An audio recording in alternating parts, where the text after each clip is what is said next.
board. He's going to provide a briefing on what we've learned so far, and then he'll take some questions.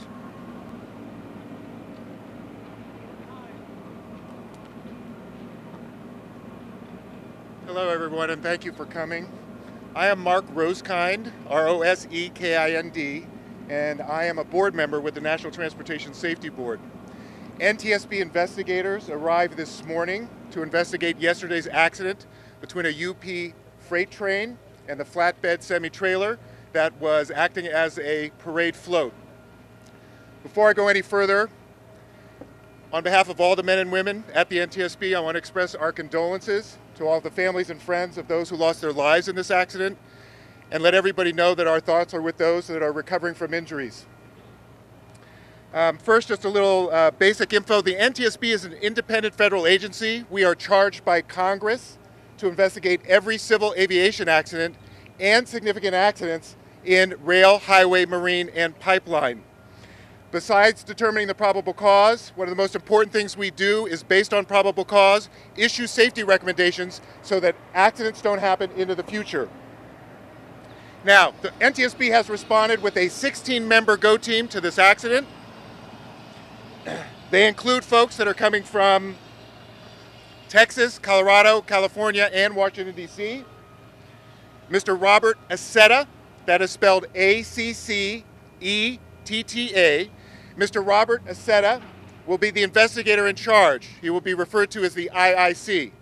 Mr. Accetta has over 20 years of experience in investigations at the NTSB.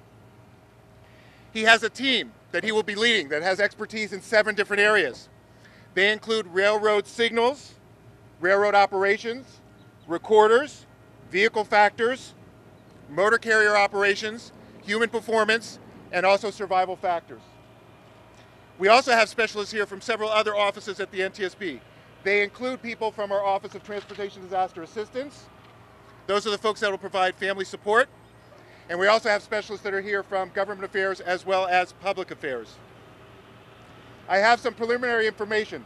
Some of this has been widely reported, but there's some specific stuff I will highlight that is coming now from the NTSB. So, preliminary. This was a Hunt for Heroes parade that was westbound on Wall Street in Midland when it turned south onto Garfield Street, crossing the train tracks.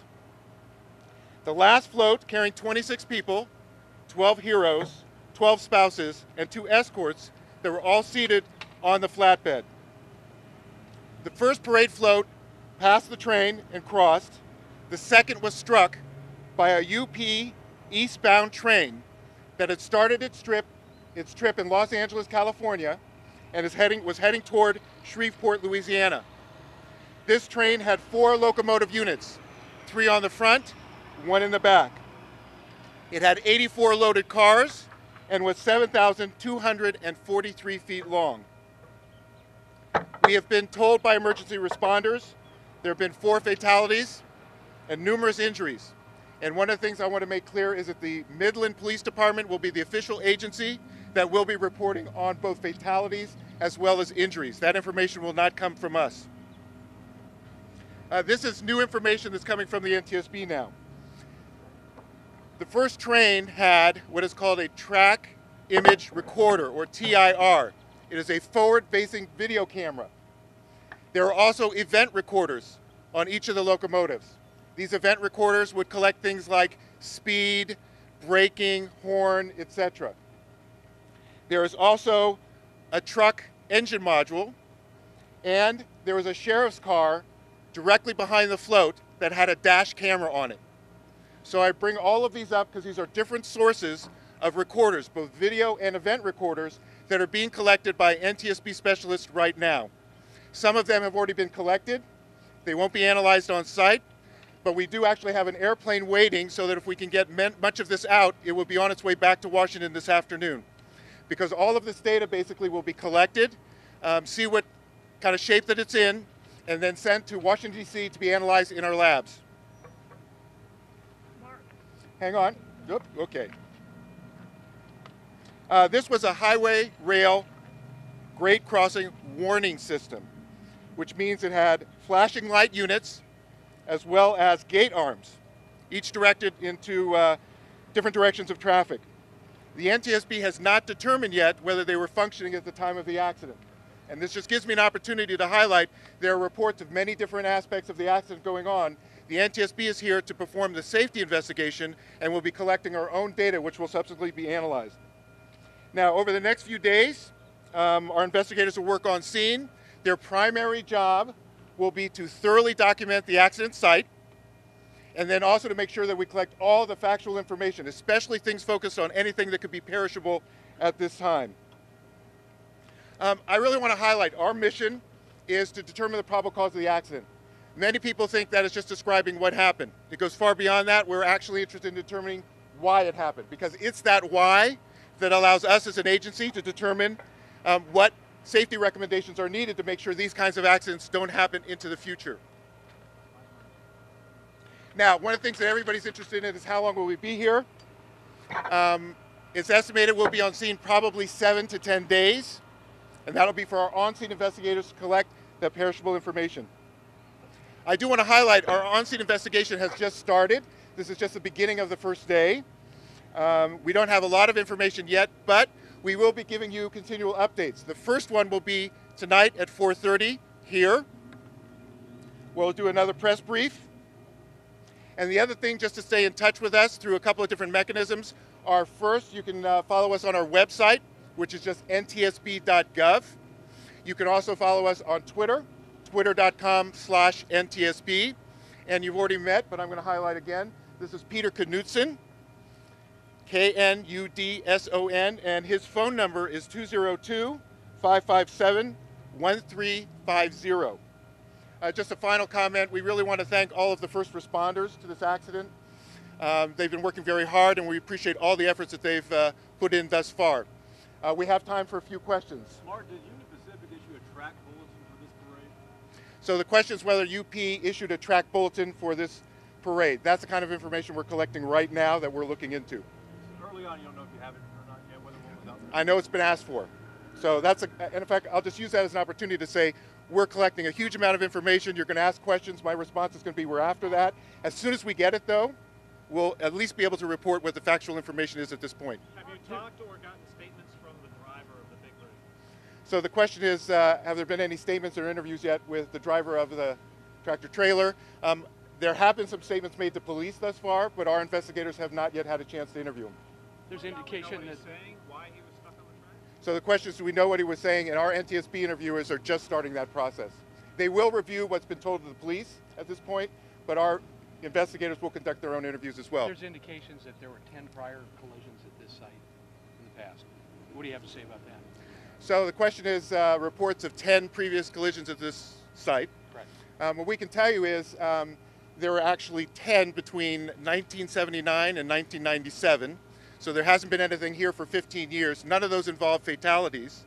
I can report that in the 2011 Federal Rail Administration database, there have been 266 fatalities across the country, 16 of those in Texas, which puts Texas number 3 on that list. Well, with those collisions, though, in the 10 prior, were there any changes or anything made to this site to kind of rectify that? So the question is whether, based on the previous accidents here, whether changes were made. That's exactly the kind of information that's being put together. That we will have by this afternoon or by tomorrow, probably. Mark, can you explain, were the gate arms coming down in the middle of the passengers riding on that flatbed? So the question was whether the gates were actually coming down in the middle of the passengers on the flatbed. One of the things we're going to be able to do from video and the data that's available from the signal system, et cetera, is to actually get that down to seconds. So we don't have that yet. Again, there are a lot of reports about things, but we're going to be able to know from multiple sources what happened when. Mark, tell us again how long your investigation takes. Is it 60, 90 days, something like that? So the question is how long the investigation will take.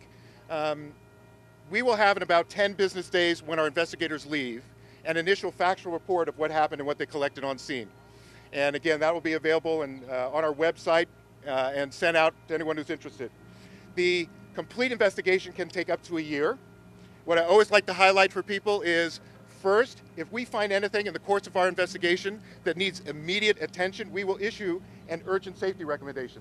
So we don't have to wait for a year. If there's something we find that needs attention now, we will issue an urgent recommendation right away. I do like to point out when people ask, so it could take up to a year, yes.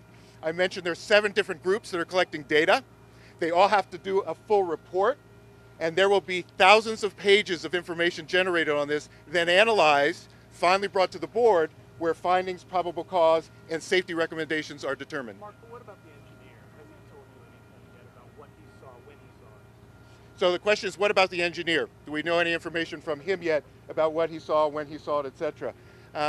We are going to be interviewing every person that's involved. Some of those people have given statements, others have not, and our NTSB folks will interview them all directly. What about the engineer specifically? So the question was the engineer specifically. Everyone involved, driver, engineer, you bet, including, there was an officer in the car behind. You have talked to him yet? So we're just here, all those are being set up. At this point, Can I just, yes sir. Have you been advised that I had a video that actually showed the whole wreck before it happened and after?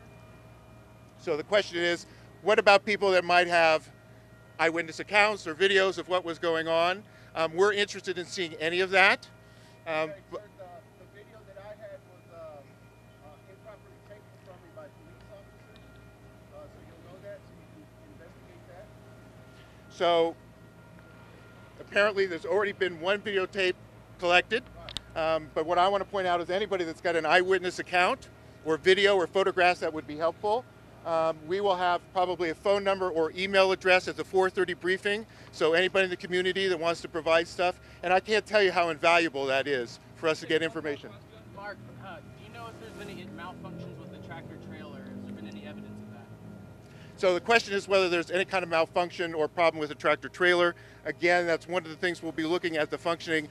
And I would like to point out, we have both highway and rail people here, because we're interested in the functioning of the train and locomotive, as well as the semi-trailer tractor. You bet. So we're going to make that the last question. We'll be back here at 4:30, probably with more information. All right? Thanks. Thank you. 4:30 again here.